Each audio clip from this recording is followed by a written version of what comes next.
van die makleren op die Wat? status. Nou aan, baby? Mag gauw gaan zoeken op die status. Wat is status? Wat Kom gaan- en kijk nou die WhatsApp status.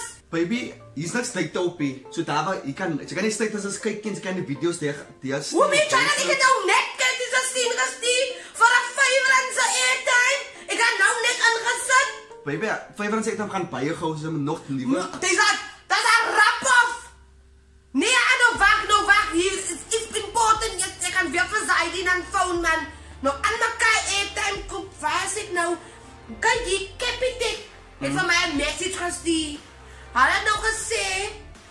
Ik had iets gekocht, maar ze had een beetje gezien. Insufficient funds. Ja. Nou, ik wil je moet gauw die vrouw terug message. En van vragen. Hoe weet jy is 'n vrou? Because they gave me attitude, ze are loose op mij. Wat het gesê is insufficient funds and I know what it means.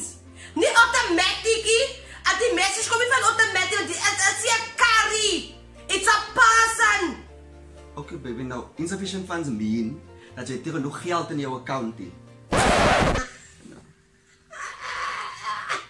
Zij zijn simpel, weet je wat ik bedoel?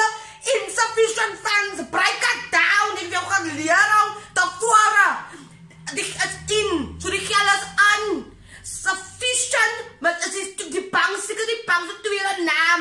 En dan zijn funds. Zo jij moet nog van haar vrouw, hoeveel funds is er aan? Wijs van mij hoe, want ik weet niet hoe niet. Weet jij nou, als jij nog die voor animes gezet, je mij embarrassed. Dat is ook om alle veel zo'n kop. It's people like you that get scammed.